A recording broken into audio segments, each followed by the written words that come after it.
Buenas, ¿cómo andan? Vamos a seguir con la historia de los dioses.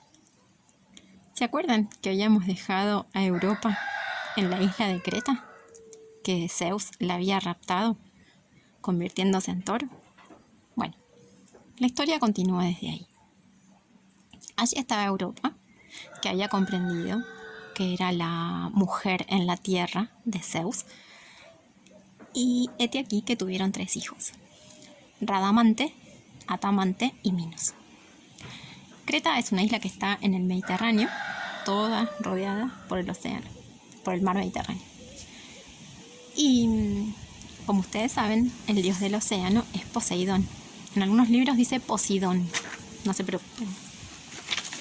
Y allí se estaban, y Creta empezó a florecer y a formarse una ciudad bellísima. Y los 3 hijos estos se disputaban el derecho a gobernarla, a ser el rey de esa isla. Entonces Minos hace un pacto con Poseidón,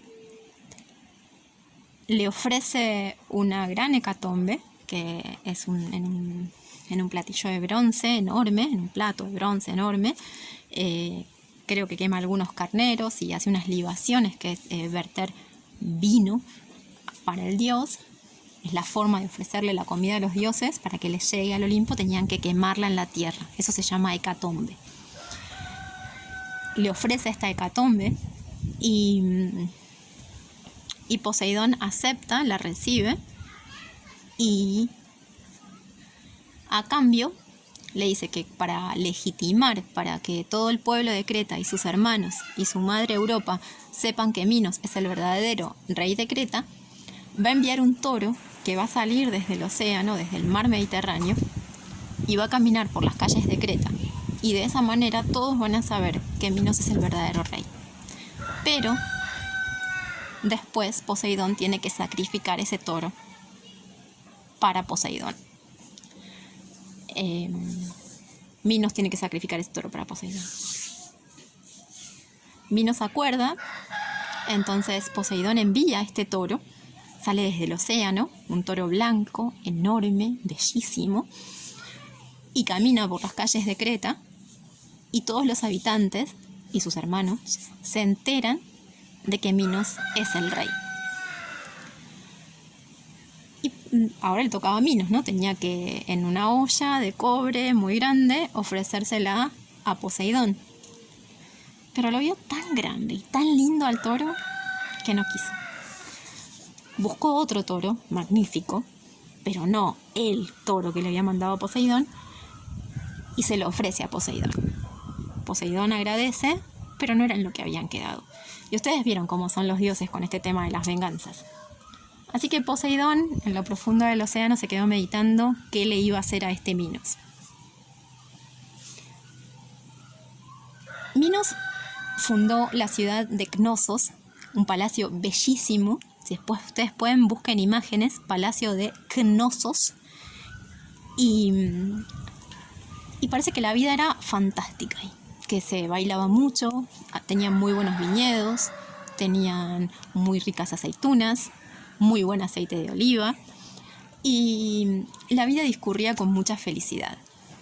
Y Minos, como hacen los reyes, se casó con una que posteriormente fue la reina y que se va a llamar Pasífae. Pero Minos era un poco travieso y andaba siempre en bailes y en danzas con otras mujeres, y Pasífae estaba enojadísima. Y por ahí no olviden a Poseidón, que anda dando vueltas en el mar Mediterráneo planeando la venganza. Y ocurren todo tipo de peleas entre ella y él, entre Minos y Pasífae. Tienen varios hijos, la más famosa es Ariadna. Y a Poseidón se le ocurre la venganza. Va a enviar un toro bellísimo desde el fondo del océano otra vez, para que la reina Pasífae se enamore de él. Hay versiones que dicen que es el mismo toro. No sabemos. Entonces envía desde lo profundo del océano otro toro. Pasífae lo ve desde la ventana del palacio y cae rendida ante este toro magnífico. Y dice: ¿cómo hago? ¿Cómo hago yo, una simple mortal, para acercarme a un toro? Y está dele que te dele pasear por el palacio mirando por las ventanas este toro precioso que salió al fondo del océano. Y se le ocurre algo. Va a ver a Dédalos, que era como si fuera una mezcla entre arquitecto, ingeniero, inventor, creador. Y cuando va ahí, le cuenta esta historia y Dédalo le dice, bueno, yo le fabrico una vaca donde usted se meta y vaya a estar con el toro. Pasífae dice, hecho. Así las cosas, Dédalo fabrica la vaca, Pasífae se mete dentro de la vaca y va a estar con el toro un tiempo. De estos días de felicidad para Pasífae y para el toro, van a ser un monstruo que se va a llamar Minotauro. Tiene un nombre, pero ahora no me lo acuerdo.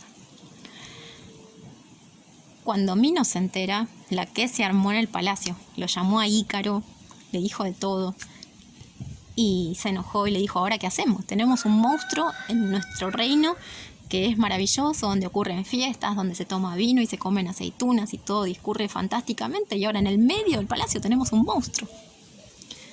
Dédalo le dice, déjeme pensar.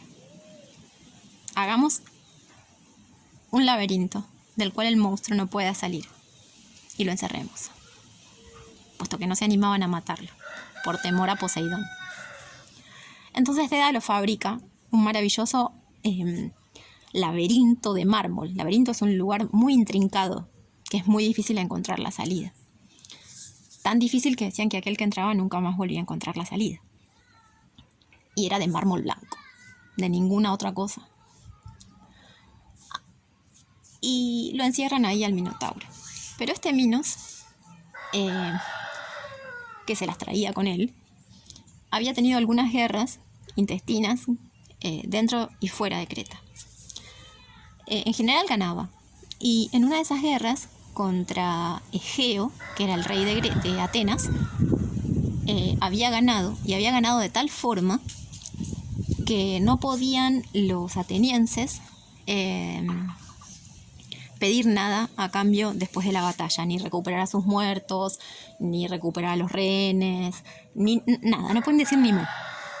Y entonces Minos les pedía que cada tanto tiempo, que hay muchas versiones, algunas dicen que todos los años, otras dicen que cada 3 años, otras dicen que cada 9 años, le entregaran desde Atenas hasta Creta una gavilla, un atado de doncellas y de donceles, o sea, de muchachas y de muchachos, que servirían para que el Minotauro se alimentase. Y Atenas venía pagando ese tributo.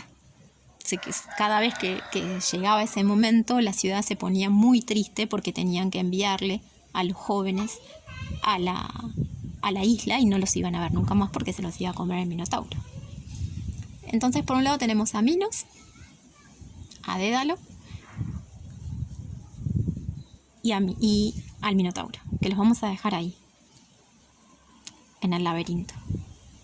Minos en el palacio. Y parece que a Ícaro, a Dédalo también lo encerró en el laberinto, pero esa es otra historia. Y nos vamos a ir a Atenas. En Atenas estaba este rey que se llamaba Egeo, que no podía tener hijos. Y estaba tremendamente preocupado no solo por los tributos que tenía que pagarle al rey de Creta, sino también porque no iba a dejar un hijo para que siguiera siendo el gobernante de Atenas. Y entonces va a un oráculo y el oráculo le dice que el rey no tiene que volver a su ciudad hasta que el odre esté vacío. Nadie podía interpretar este oráculo, era como tremendamente confuso. Hasta que un rey que se llamaba Tretsene dice, ya está, es que el rey se tiene que emborrachar antes de volver a Atenas. Y lo emborrachan. El odre antes no había, digamos, nosotros ahora somos cantimploras o botellitas de agua, pero antes no estaba esa posibilidad. Entonces el odre es la vejiga de un animal muerto, seca, y tratada de tal forma que sea flexible y que adentro se pueda guardar líquido para llevar. Y generalmente se llevaba vino o aceite. y ahí tenía muy buen vino. Entonces vacían el odre en la boca de este Egeo, que era el rey de Atenas, y el rey se emborracha. Estaba grande ya, y había una muchacha que era hija de Tresene, que se llamaba Etra, y el rey Tresene le dice, bueno, te toca estar con Egeo, aunque esté viejo, porque él necesita tener hijos. Y Poseidón por ahí andaba y dijo, bueno, yo me hago cargo de este hijo, no se preocupen. Etra y Egeo tienen a su hijo. Ese hijo se va a llamar Teseo. Y Poseidón, como Poseidón era el amo de esos lugares, estaba muy cerca de la costa, frente a Creta, les dice que él se va a hacer cargo de criarlo. Y el abuelo Tresene, también se va a hacer cargo de criarlo. Egeo se pone muy contento al saber que tiene un hijo, pero no podía volver a Atenas con ese hijo porque tenía que ser criado por Poseidón, Tresene y Etra. Entonces mueve una piedra muy pesada, coloca sus sandalias y su espada y le dice a Etra, cuando nuestro hijo sea lo suficientemente fuerte para mover esta piedra y llevarme a Atenas la espada, que lo haga. Y Teseo creció fuerte y sano en el palacio de su abuelo, y cuentan que una tarde llegó Hércules a almorzar y que todos los niños del palacio corrieron asustadísimos porque Hércules tenía ¿se acuerdan del león de Nemea? Se había hecho una capa que tenía en la cabeza misma del león y todo el cuero que lo recubría. Y Teseo lo empezó a tratar de romper con la espada y no pudo. Y Hércules dijo, este muchacho es muy fuerte. Así que ya conocía a otro héroe. Creció y siempre preguntaba qué era de la vida de Hércules, que estaba haciendo hazañas por todos lados. Y cuando fue lo suficientemente grande, su mamá lo llevó hasta la piedra, él movió la piedra, sacó la espada, se calzó las sandalias y fue en busca de su padre terrenal, que es Egeo. Y tenía dos posibilidades: ir desde el lugar donde él vivía por agua, muy felizmente, hasta Atenas, o podía ir caminando. Todos le aconsejaran que fuera caminando, por barco, pero él dijo no, porque todo el Golfo está plagado de monstruos, y antes de llegar a Atenas los voy a matar a todos. El primero con el que se cruzó fue uno que le decían blandemasas, porque mataba con una masa, como si fuera un martillo, pero en la punta era bien redondo y lleno de pinches, y lo mata con su espada. Eso fue en Epidauro, una ciudad.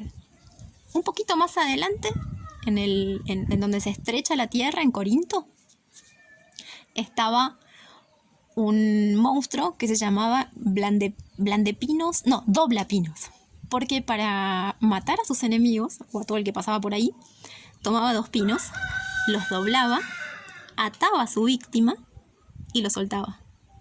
Y entonces las personas morían despedazadas cuando llegaban a la cima de los pinos. También lo mató.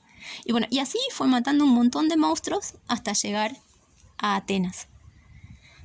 Y en Atenas, en el palacio de Egeo, se había refugiado después de mucho andar Medea.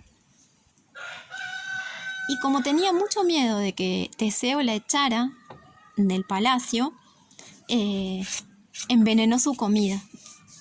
Y se sentaron todos a comer en el palacio, y cuando estaban por comer y Teseo iba a comer su pedazo de carne envenenada, sacó la espada para cortarla, y Egeo se emocionó tanto por ver a su hijo que lo abrazó, y esa carne cayó al fuego sin querer y se quemó, y no murió Teseo.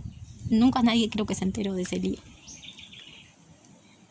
Y justo era ese año, Teseo llega justo en el año en que había que enviar desde Atenas hasta Creta los donceles y las doncellas para el Minotauro.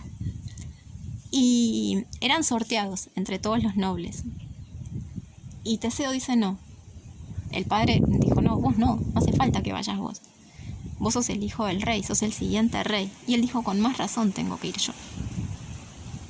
Entonces a pocas horas de haberlo conocido, lo despide en el puerto y le da una caja con velas y le dice: si a tu regreso estás vivo, que el barco tenga velas blancas, pero si estás muerto, que hicen velas negras, porque estaba muy angustiado.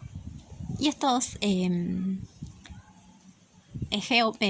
Teseo parte desde Atenas hacia Creta en barco con las doncellas y los donceles que iban a entrar al laberinto, y lleva su espada, la que había sido de Egeo, pensando que va a poder matar al Minotauro.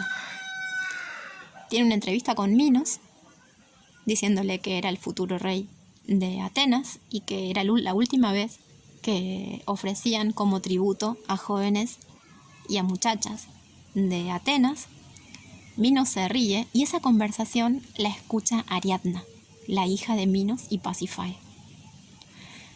Ariadna lo ve a Teseo y se enamora inmediatamente de él. Y no sabía qué hacer porque él ya sabía que ni bien entrara al laberinto no lo vería más. Y además ese muchacho iba a matar a su hermano. Lío bárbaro, porque al fin y al cabo el Minotauro también era hijo de Pasífae. Corre y le pregunta a Dédalo: ¿qué hacer? ¿Cómo hago para que Teseo salga del laberinto después de matar al Minotauro?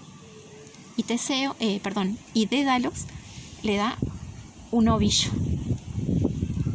Le dice: ata la punta del ovillo en la puerta del laberinto y después sencillamente tenés que volverla a ovillar para volver a la puerta.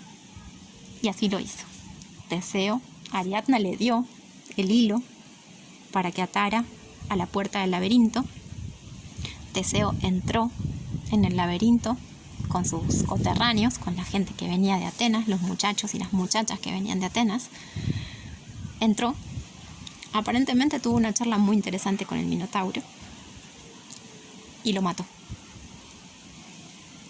Y después enrolló el hilo y se encontró con Ariadna en la puerta del laberinto.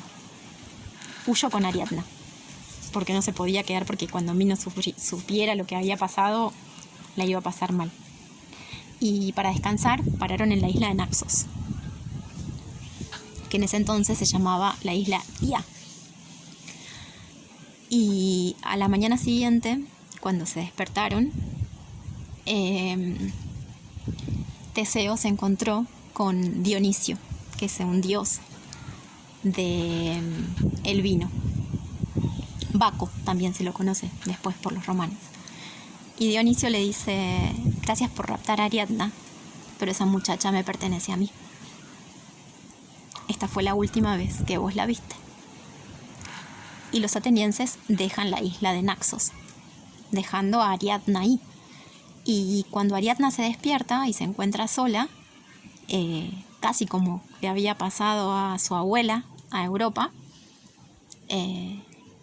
se pone a llorar y aparece Dionisio y le dice: de acá nos vamos directo al Olimpo, porque ahora sos una diosa. Ay, me olvidaba, casi no les cuento. Y se vuelven para Atenas. Ahí termina la historia de Ariadna y ellos se vuelven para Atenas. Y en el fragor, en la felicidad de haber vuelto vivos, olvidan cambiar las velas que les había dado Egeo. Y en el barco tienen velas negras.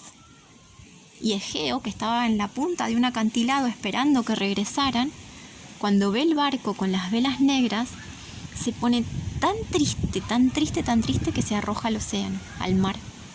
Y ese mar lleva por nombre Egeo. Y Teseo fue el rey de Atenas durante mucho tiempo.